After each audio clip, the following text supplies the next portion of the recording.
북한 텔레비전에 나오는 번쩍번쩍한 유리 온실, 주렁주렁 매달린 토마토. 그 화면 속 온실을 20년 동안 관리한 기술 지도원이 있었습니다. 하지만 그는 카메라가 꺼진 뒤 온실 유리 너머로 믿을 수 없는 광경을 목격하게 됩니다. 과연 그 화려한 온실 뒤에는 무엇이 숨겨져 있었을까요? 지금부터 그 이야기를 들려드리겠습니다. 여러분이 듣고 계신 지역을 댓글로 남겨주세요. 반가운 마음으로 인사드리러 가겠습니다. 이 영상이 도움이 되셨다면 구독과 좋아요 부탁드립니다. 제 이름은 박철호입니다. 지금은 한국에서 살고 있지만 불과 2년 전까지만 해도 저는 북한 신의주 온실종합농장에서 기술지도원으로 일했습니다. 20년 동안 말이죠.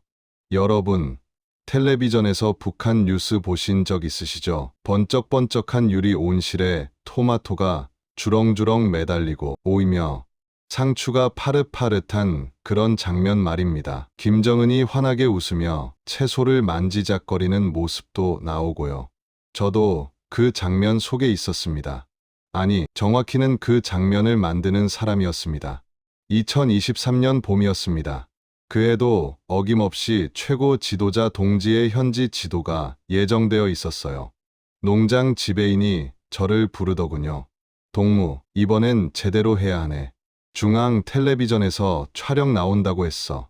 그 말을 듣는 순간 저는 또 시작이구나 싶었습니다. 진짜 농사를 짓는 게 아니라 보여주기 위한 농사 말입니다. 난방이 빵빵하게 들어와서 따뜻했고 토마토며 오이며 채소들이 정말 싱싱해 보였어요. 중앙에서 내려온 촬영 기사들이 이리저리 카메라를 들이댔습니다. 저도 흰 가운을 입고 옆에 서서 설명을 했죠. 이 온실은 최신 기술로 지어진 것으로서 우리 인민들에게 신선한 남새를 공급하고 있습니다. 거짓말이었습니다. 그 온실 채소는 평양 특권층에게만 갔으니까요. 신의주 일반 주민들은 장마당에서 중국산 채소를 비싼 값 주고 사 먹었습니다. 촬영이 끝나고 사람들이 다 가고 나서 저는 온실 유리창 너머로 밖을 내다봤습니다. 추운 바람이 불어오는 황량한 들판.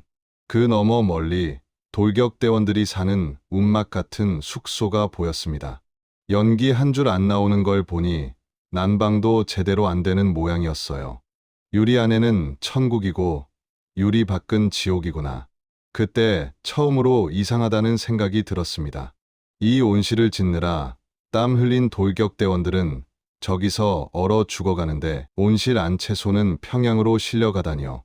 뭔가 잘못되었다는 느낌. 하지만 그때만 해도 저는 그냥 그러려니 했습니다. 체제가 그런 거니까, 당이 하는 일이니까 다 이유가 있겠거니 했죠. 그게 제 큰 착각이었습니다. 촬영이 끝나고 사흘쯤 지났을 겁니다. 저는 온실 뒤편에 있는 육묘장, 그러니까 모종을 키우는 곳으로 검사를 나갔어요. 기술지도원이니까 이런저런 시설을 돌아다니며 점검하는 게 제 일이었거든요. 육묘장 가는 길에 돌격대원 숙소를 지나가게 됐습니다. 여러분, 돌격대라고 들어보셨나요? 우리로 치면 일제시대 정신대 같은 겁니다. 젊은 사람들을 강제로 동원해서 힘든 공사 현장에 보내는 거죠. 이 온실 농장도 돌격대원들이 지었습니다. 유리 한 장 한 장, 철골 하나하나 다 그 젊은이들 손으로 만든 겁니다. 그런데 그날 숙소 앞을 지나가는데 이상한 냄새가 났어요. 썩은 냄새 같기도 하고 뭔가 타는 냄새 같기도 한. 저도 모르게 발걸음을 멈췄습니다. 숙소 문이 조금 열려 있었어요. 안을 슬쩍 들여다봤는데 그 순간 저는 얼어붙고 말았습니다. 방 안에는 사람이 누워 있었습니다. 아니, 정확히는 뼈만 앙상하게 남은 시신이었습니다. 20살도 안 돼 보이는 여자애였어요. 이불도 제대로 없이 그냥 가마니 같은 걸 덮고 있었습니다. 옆에는 나이 든 여자가 아마 어머니인 것 같았는데 그냥 멍하니 앉아 있었어요. 울지도 못하고 그저 딸의 손을 잡고 있었습니다. 제 다리가 후들후들 떨렸습니다. 저는 뒤로 몇 걸음 물러섰습니다. 무슨 일입니까? 그 어머니가 저를 쳐다봤어요. 눈에는 아무 감정도 없었습니다. 그냥 죽은 사람 같은 눈이었어요. 영양실조래요. 배급이 석 달째 안 나왔거든요. 약도 없고 그냥 이렇게. 저는 그 자리에서 아무 말도 못했습니다. 15살쯤 돼 보이는 그 아이, 제 딸 나이와 똑같았습니다. 돌격대원들 숙소는 온실에서 불과 200m도 안 떨어진 곳이었어요. 온실 안에는 토마토가 주렁주렁, 오이가 파릇파릇한데 그걸 지은 사람들은 이렇게 굶어 죽어간다니요. 그 온실 난방 한 번이면 이 숙소 열채는 따뜻하게 할 수 있을 텐데 돌격대원들은 언 땅바닥에서 얼어 죽어가고 있었습니다. 저는 농장 지배인에게 찾아갔습니다. 동무 지배인, 돌격대원들 배급이 왜 안 나갑니까? 사람이 죽어 나가고 있습니다. 지배인은 귀찮다는 듯이 손을 내저었어요. 그건 군에서 관할하는 일이야. 우리가 신경 쓸 문제 아니네. 동무는 온실이나 잘 관리하게. 그리고는 한마디 덧붙였습니다. 쓸데없는 일에 관심 갖지 말고. 동무도 가족 있지 않나? 협박이었습니다. 입 다물라는 거였죠. 그날 밤 저는 잠을 한숨도 못 잤습니다. 그 15살 소녀의 얼굴이 자꾸만 떠올랐. 제 딸 얼굴과 겹쳐 보였습니다. 이게 정말 우리가 사는 세상인가? 처음으로 의심이 들었습니다. 지난 20년 동안 당을 믿고 체제를 믿고 우리가 사회주의 천국을 만들고 있다고 믿었는데 이게 천국입니까? 아이들이 굶어 죽는 게 천국입니까? 그때부터였습니다. 제 눈에 다른 것들이 보이기 시작한 게 온실 유리는 깨끗한데 사람들 옷은 너덜너덜하고 토마토는 빨갛게 익는데 사람들 얼굴은 누렇게 뜨고 선전 구호는 요란한데 현실은 지옥이고 저는 그날 깨달았습니다. 이 모든 게 거짓이라는 걸. 우리가 속고 있었다는 걸. 그리고 더 무서운 건 저 자신도 그 거짓의 한 부분이었다는 겁니다. 그 사건이 있고 한 달쯤 지났을 겁니다. 여름이 되어 날씨가 무척 더웠어요. 그런데 어느 날 아침 농장 전체에 긴급 소집 명령이 떨어졌습니다. 전체 인원 운동장 집합, 사상교양 사업이 있다. 사상교양이라는 말을 들으면 뭔가 또 시작되는구나 싶었습니다. 저희는 온실 일을 다 멈추고 농장 운동장으로 나갔어요. 거기에는 이미 사람들이 빽빽하게 모여 있었습니다. 돌격대원들도 전부 나와 있었고요. 운동장 한가운데에 트럭 한 대가 서 있었습니다. 그 트럭 짐칸에 사람이 묶여 있었어요. 25살쯤 돼 보이는 젊은 남자였습니다. 얼굴이 피투성이었고 온몸에 멍이 들어 있었어요. 보위부 사람들이 앞으로 나왔습니다. 확성기를 들고 소리쳤죠. 이 놈은 반동분자다. 농장 물자를 훔쳐 장마당에 팔아먹고 체제를 비방하는 말을 퍼뜨렸다. 이런 놈들을 그냥 두면 우리 사회주의 제도가 무너진다. 저는 그 청년을 알고 있었습니다. 돌격대원이었어요. 온실 유지 보수 일을 하던 성실한 친구였죠. 농장 물자를 훔쳤다고요? 그건 거짓말이었습니다. 그 친구는 온실에서 버려지는 시든 채소를 어차피 쓰레기통에 갈 것들을 주워다가 배고픈 동료들에게 나눠줬을 뿐이었어요. 체제 비방? 그것도 거짓말입니다. 그 친구가 한 말은 이것뿐이었어요. 온실에서 나온 채소를 왜 우리는 먹을 수 없습니까? 우리가 땀 흘려 키운 건데. 그게 죄입니까? 자기가 키운 걸 먹고 싶다는 게 반동입니까? 보위부원이 권총을 꺼냈습니다. 사람들 사이에서 비명 소리가 났어요. 어떤 여자는 그 자리에서 쓰러졌습니다. 아마 그 청년의 어머니였을 겁니다. 탕! 제 발에 총성이 울렸습니다. 청년은 그 자리에서 고꾸라졌어요. 피가 사방으로 튀었습니다. 더운 여름날 한낮의 태양 아래서 25살 청년이 그렇게 죽었습니다. 보위부원이 다시 확성기를 들었습니다. 여러분, 잘 봤습니까? 체제를 거스르면 이렇게 됩니다. 누구든지 불순한 생각을 품으면 꼴을 당합니다. 저는 그 자리에서 온몸이 부들부들 떨렸습니다. 분노 때문인지 공포 때문인지 저도 모르겠었어요. 제 옆에 서 있던 돌격대원들은 그냥 고개를 숙인 채 눈물만 흘리고 있었습니다. 우리는 2시간 동안 그 시신 앞에 서 있어야 했습니다. 경고를 위해서라고 했죠. 뜨거운 햇볕 아래서 파리가 들끓는 그 시신 옆에서 우리는 움직이지도 못하고 서 있었습니다. 그날 저녁 집에 돌아와서 저는 화장실에 들어가 토했습니다. 먹은 것도 없었지만 계속 구역질이 났어요. 아내가 등을 쓰다듬어 줬지만 저는 진정이 안 됐습니다. 이게 사람 사는 세상입니까? 아내도 울고 있었습니다. 우리는 그날 밤 말없이 서로를 껴안고 있었어요. 그리고 며칠 뒤 더 충격적인 소식을 들었습니다. 그 청년의 가족 전체가 정치범 수용소로 끌려갔다는 겁니다. 70이 넘은 할머니부터 5살짜리 조카까지 한 사람이 죄를 지으면 3대가 벌을 받는다는 게 우리 체제의 법이었으니까요. 저는 그때 깨달았습니다. 우리는 사람이 아니라는 걸, 체제의 부품일 뿐이라는 걸, 고장나면 버려지고 말을 안 들으면 짓밟히는 그런 존재라는 걸. 분노가 치밀어 올랐습니다. 20년 동안 충성했는데, 20년 동안 믿고 따랐는데 이게 우리가 받는 대가란 말입니까? 그 분노는 곧 공포로 바뀌었습니다. 우리 가족은, 제 아들과 딸은 이 지옥 같은 곳에서 얼마나 더 살아야 합니까? 그 처형 사건이 있고 2달쯤 지났을 때였습니다. 2023년 가을이었어요. 어느 날 저녁 집에 돌아오니까 아내가 종이 한 장을 들고 서 있었습니다. 얼굴이 새하얗게 질려 있었어요.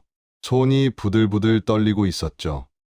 여보, 이게 입대 영장이었습니다. 우리 아들, 23살 된 첫째 아들의 입대 통지서였어요. 북한에서 군대는 보통 연령입니다. 남자들은 20살부터 30살까지 군복무를 해야 하죠. 여러분, 10년이에요. 인생에서 가장 좋은 시절 10년을 군대에서 보내는 겁니다. 그것도 제대로 먹지도 못하고 구타와 가혹 행위에 시달리면서요. 저는 그 종이를 받아들고 한참을 멍하니 서 있었습니다. 그날 목격했던 공개 처형 장면이 떠올랐어요. 25살 청년이 총에 맞아 쓰러지던 모습. 그 청년도 군대를 다녀왔습니다. 10년을 나라를 위해 바쳤는데 결국 25에 죽었어요. 제 아들도 그렇게 되는 겁니까? 10년 동안 고생하고 나와서도 제대로 된 직장 하나 없이 결국 체제의 희생양이 되는 겁니까? 그날 밤 저는 아들을 불렀습니다. 아내와 딸도 함께 앉혔어요. 문을 꼭 닫고 목소리를 낮춰서 말했습니다. 우리 여기서 나가야겠다.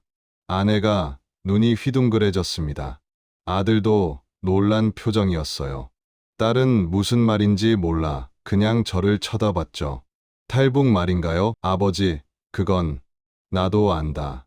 위험한 거 안다. 잡히면 우리 다 죽는다. 그것도 저는 아들의 손을 꽉 잡았습니다. 하지만 아들아, 너를 이 지옥에 보낼 순 없다. 10년 동안 굶주리고 맞고 사람 취급도 못 받는 그곳에 아버지가 참아 보낼 수가 없구나. 아내가 울기 시작했습니다. 아들도 눈물을 글썽였어요. 할머니는 어떻게 합니까? 제 어머니, 아이들의 할머니는 그때 78살이셨습니다. 관절염이 심하셔서 걷기도 힘드셨어요. 탈북길에 함께 갈 수가 없었습니다. 할머니는 아버지가 모시고 있을게. 너희 엄마하고 너희들만이라도 먼저 가야 한다. 거짓말이었습니다. 저도 함께 갈 계획이었어요. 하지만 어머니를 두고 간다는 게 평생 효도 한번 제대로 못한 아들이 늙은 어머니를 이 지옥에 남겨두고 도망친다는 게 그게 얼마나 큰 죄인지 저는 알고 있었습니다. 그날부터 저는 준비를 시작했습니다. 온실에서 몰래 물건을 빼돌려 장마당에 팔았어요. 중국 돈으로 바꿨습니다. 브로커를 수소문했죠. 온실 물품을 중국에 밀무역하는 사람들이 있었거든요. 그 사람들을 통해 국경 루트를 알아냈습니다. 한 달 동안 준비했습니다. 그 한 달이 1년 같았어요. 매일 밤 잠을 못 잤습니다. 들킬까봐, 신고당할까봐, 가족이 위험해질까봐. 출발 전날 밤, 저는 어머니 방에 들어갔습니다. 어머니는 주무시고 계셨어요. 저는 어머니 이불을 덮어드리고 쪼그려 앉아서 한참을 울었습니다. 어머니, 불효자를 용서하십시오. 자식 살리려고, 제 자식들 살리려고 이런 못된 짓을 합니다. 어머니는 모르셨습니다. 제가 내일 떠난다는 걸, 아마 영영 못 볼지도 모른다는 걸. 새벽에 집을 나서면서 저는 뒤를 돌아봤습니다. 20년을 살았던 집, 어머니가 주무시는 집, 이 땅에서의 제 인생 전부가 저기 있었어요. 하지만 저는 고개를 돌렸습니다. 앞으로 가야 했습니다. 죽을 각오로 우리 가족이 사람답게 살 수 있는 곳으로 가야 했습니다. 그게 2023년 8월 20일 날 새벽이었습니다. 신의주에서 국경까지는 그리 멀지 않았습니다. 하지만 그 짧은 거리가 지옥과 천국을 가르는 선이었어요. 브로커가 우리를 데리러 온 건 밤 11시였습니다. 작은 트럭 짐칸에 우리 가족을 태웠어요. 그 위에 농산물 자루를 덮었습니다. 숨도 제대로 쉴 수 없었지만 아무 소리도 내면 안 됐습니다. 1시간쯤 갔을 겁니다. 트럭이 멈췄어요. 브로커가 자루를 걷어냈습니다. 여기서 내려. 빨리. 캄캄한 밤이었습니다. 달도 없었어요. 앞이 하나도 안 보였습니다. 브로커가 손전등을 켰다 껐다 하면서 길을 안내했어요. 소리 내지 마. 순찰대, 교대, 시간이 자정이야. 그 틈을 노리는 거야. 30분 안에 강을 건너야 해. 우리는 갈대밭을 헤치며 걸었습니다. 딸아이가 자꾸 넘어졌어요. 제가 손을 잡아줬습니다. 딸의 손이 얼음장처럼 차가웠어요. 떨고 있었습니다. 무서워요. 조용히, 괜찮아. 아빠가 있어. 하지만 저도 무서웠습니다. 심장이 터질 것 같았어요. 숨소리가 너무 크게 들리는 것 같아서 입을 막았습니다. 드디어 강가에 도착했습니다. 압록강이었어요. 여러분, 압록강 건너본 적 있으세요? 텔레비전에서 보면 좁아 보이지만 막상 가보면 넓습니다. 그리고 물살이 세요. 8월인데도 물이 차가웠습니다.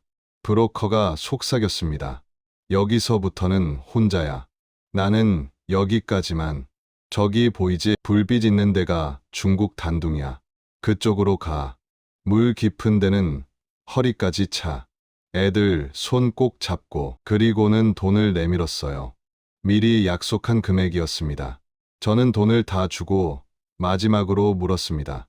순찰대는요? 자정 넘으면 교대하러 가. 지금이야. 빨리 가. 저는 아내의 손을 잡았습니다. 아내는 아들 손을, 아들은 딸 손을 잡았어요. 우리는 물속으로 들어갔습니다. 얼음장 같았습니다. 물이 무릎까지 있어요. 발밑이 미끄러웠습니다. 돌멩이가 뾰족했어요. 딸아이가 비틀거렸습니다. 조심해, 넘어지면 안 돼. 물이 허리까지 차올랐습니다. 물살이 새서 자꾸 떠밀렸어요. 딸아이가 발을 헛디뎠습니다. 물속으로 풍덩 빠졌어요. 으아악, 딸이 비명을 질렀습니다. 저는 황급히 딸을 잡아당겼어요. 물을 벌컥벌컥 마신 딸이 기침을 했습니다. 그 소리가 밤 공기를 갈라 순간 저 멀리서 불빛이 움직였습니다. 순찰대였어요. 엎드려. 우리는 물속에 엎드렸습니다. 코만 물 밖으로 내놓고 숨을 죽였어요. 물이 귓속으로 들어왔습니다. 차가워서 머리가 깨질 것 같았어요. 불빛이 가까워졌습니다. 목소리가 들렸어요. 뭔 소리 안 들렸어? 글쎄, 짐승 소린가. 한번 봐야지. 손전등 불빛이 물 위를 훑었습니다. 제 머리 바로 위를 지나갔어요. 저는 숨을 멈췄습니다. 딸아이가 움직이려고 했어요. 제가 딸을 꽉 안았습니다. 움직이지 말라고. 그렇게 얼마나 지났을까요? 30분쯤 됐을 겁니다. 아니, 5분이었을지도 모릅니다. 시간 감각이 없었어요. 그냥 죽을 것 같았습니다. 추워서, 무서워서. 불빛이 멀어졌습니다. 목소리도 멀어졌어요. 아무것도 없네. 가자. 저는 조금 더 기다렸습니다. 그리고 천천히 고개를 들었어요. 순찰대가 사라졌습니다. 자, 가자. 빨리. 우리는 다시 걷기 시작했습니다. 온몸이 떨렸어요. 이가 딱딱 부딪혔습니다. 하지만 멈출 수 없었어요. 저 멀리 중국 땅 불빛이 보였습니다. 30분을 더 걸었습니다. 드디어 강 반대편에 도착했어요. 중국 땅이었습니다. 우리는 그 자리에 주저앉았습니다. 아내가 아이들을 꽉 안았어요. 저도 가족을 안았습니다. 우리는 말없이 울었습니다. 살았다는 안도감, 벗어났다는 해방감, 그리고 뒤에 두고 온 모든 것에 대한 슬픔. 하지만 여기서 끝이 아니었습니다. 중국 땅이 곧 자유는 아니었으니까요. 새로운 지옥이 시작되는 줄도 모르고 우리는 그저 살았다는 것만으로 기뻐했습니다. 중국 땅에 도착했을 때 저는 자유를 얻었다고 생각했습니다. 이제 됐다고, 살았다고 생각했어요. 하지만 그건 착각이었습니다. 브로커가 알려준 대로 우리는 단둥 외곽의 한 조선족 마을로 갔습니다. 새벽 5시쯤이었을 겁니다. 어떤 집 문을 두드렸어요. 약속된 집이었습니다. 문이 열렸습니다. 60살쯤 돼 보이는 조선족 할머니가 우리를 보더니 황급히 안으로 들였어요. 빨리 들어와, 밖에서 보면 안 돼. 할머니는 우리를 지하실로 데려갔습니다. 좁고 어두운 방이었어요. 창문도 없었습니다. 여기서 며칠 있어야 해. 밖에 나가면 절대 안 돼. 공안들이 탈북자 단속한다고 돌아다녀. 공안, 중국 경찰을 말하는 겁니다. 우리 같은 탈북자들을 잡아서 북한으로 돌려보내는 사람들이죠. 저는 그제야 깨달았습니다. 우리는 아직 자유가 아니라는 걸. 중국에서도 우리는 불법 체류자였습니다. 언제든 잡힐 수 있었어요. 잡히면 다시 북한으로 송환됩니다. 그러면 정치범 수용 소행이고 우리 가족 모두 죽는 겁니다. 그 지하실에서 우리는 한 달을 살았습니다. 낮에는 절대 밖에 나갈 수 없었어요. 햇빛도 못 봤습니다. 아이들이 힘들어했어요. 답답하다고, 나가고 싶다고 울었습니다. 할머니가 가끔 음식을 갖다 줬어요. 중국 돈을 받고요. 우리가 가진 돈이 빠르게 줄어들었습니다. 이러다 돈 떨어지면 어떡하지? 한 달 뒤 할머니가 일자리를 구해줬습니다. 불법 체류자들을 받아주는 공장이 있다고 했어요. 물론 신분증 없이 최저임금도 안 되는 돈을 받고 일하는 곳이었습니다. 저는 건설 현장에서 막노동을 했어요. 아내는 식당 뒤에서 설거지를 했습니다. 하루 12시간씩 일했지만 벌이는 형편없었어요. 중국 사람들 임금의 절반도 안 됐습니다. 불법 체류자니까 뭐라고 할 수도 없었죠. 아이들은 학교도 못 갔습니다. 낮에는 집에 숨어 있어야 했어요. 공안에게 들키면 안 되니까요. 그렇게 5개월을 살았습니다. 우리 가족은 점점 지쳐갔어요. 북한에서 탈출했지만 중국에서도 숨어 다니는 삶. 이게 자유입니까? 이게 우리가 목숨 걸고 찾아온 세상입니까? 어느 날 아들이 말했습니다. 아버지, 우리 한국으로 가야 하지 않을까요? 여기서는 평생 이렇게 살아야 할 것 같아요. 맞는 말이었습니다. 중국은 우리가 머물 곳이 아니었어요. 언제 잡힐지 모르고 평생 불법 체류자로 숨어 살 순 없었습니다. 한국, 우리와 같은 말을 쓰고 우리 탈북자들을 받아준다는 그곳, 진짜 자유가 있다는 그곳으로 가야 했습니다. 저는 다시 브로커를 수소문했습니다. 한국까지 가는 길을 아는 사람을 찾았어요. 그 길이 얼마나 험한지도 모르고 저희는 또다시 여정을 준비하기 시작했습니다. 중국에서의 5개월. 그건 자유가 아니라 또 다른 감옥이었습니다. 2024년 1월이었습니다. 중국에서 5개월을 보낸 뒤 우리는 다시 길을 떠났습니다. 브로커가 말했습니다. 중국에서 한국 대사관으로 바로 가면 잡힙니다. 동남아시아를 거쳐 가야 해요. 베트남, 라오스를 지나 태국으로. 태국에 있는 한국 대사관으로 가는 겁니다. 얼마나 먼 길입니까? 지도를 봤을 때 저는 한숨이 나왔어요. 하지만 다른 방법이 없었습니다. 우리는 기차를 타고 중국 남쪽으로 내려갔습니다. 쿤밍이라는 도시까지 사흘이 걸렸어요. 기차 안에서도 숨죽이고 있어야 했습니다. 검표원이 오면 화장실에 숨었죠. 쿤밍에서 다시 브로커를 만났습니다. 다른 사람이었어요. 우리는 또 돈을 내야 했습니다. 가진 돈이 거의 바닥났습니다. 베트남 국경까지만 데려다 줄게요. 거기서부터는 걸어야 합니다. 우리는 산길을 걸었습니다. 사흘 밤낮을 걸었어요. 딸아이가 쓰러질 것 같았습니다. 20살 된 딸인데 체력이 바닥났어요. 제가 업기도 하고 아들이 부축하기도 했습니다. 베트남에 들어갔습니다. 거기서도 숨어 다녀야 했어요. 베트남 경찰에게 잡히면 중국으로 보내진다고 했습니다. 그러면 다시 북한으로 송환되는 겁니다. 우리는 또 산길을 걸었습니다. 라오스로 넘어가는 길이었어요. 정글 같은 곳이었습니다. 모기가 극성이었어요. 뱀도 나왔습니다. 라오스 국경을 넘을 때였습니다. 경찰 검문이 있었어요. 브로커가 뇌물을 줬습니다. 제가 남은 돈을 다 꺼내줬어요. 경찰이 돈을 세더니 고개를 끄덕였습니다. 그렇게 넘어갔어요. 라오스에서 아들이 쓰러졌습니다. 고열이 나고 정신을 잃었어요. 말라리아인지 무슨 열병인지 몰랐습니다. 약도 없었어요. 아버지, 저는 여기 두고 가세요. 동생이랑 어머니라도 살려야죠.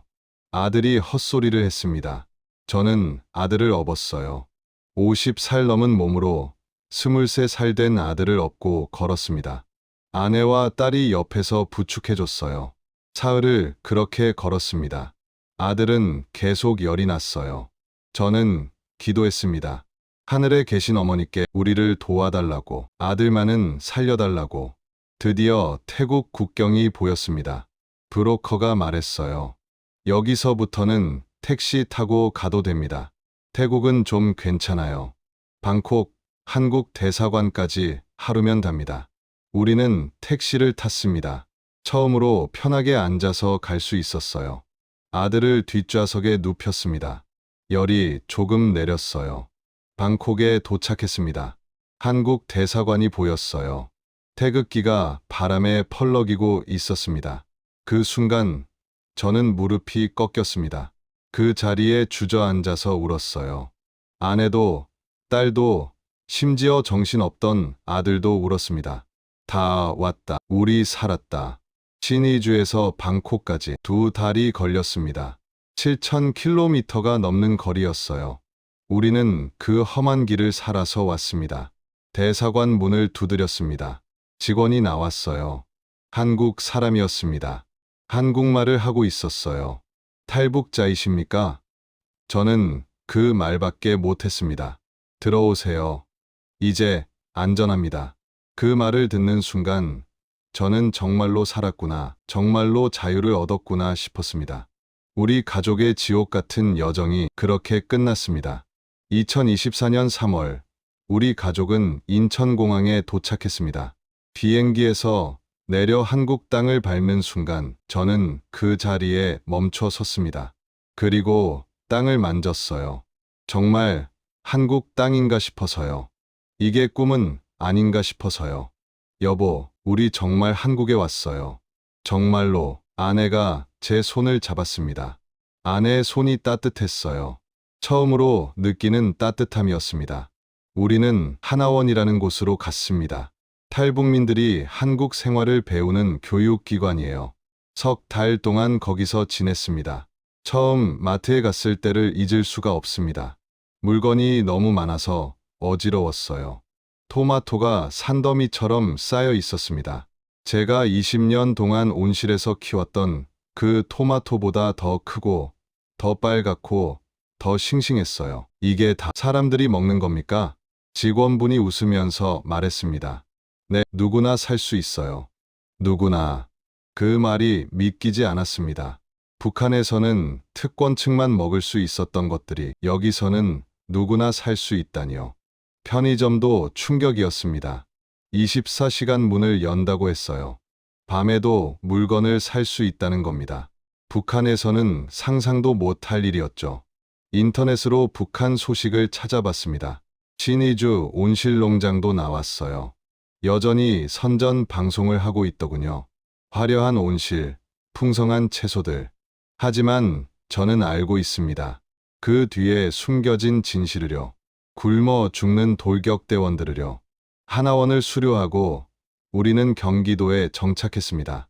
정부에서 집도 지원해줬어요.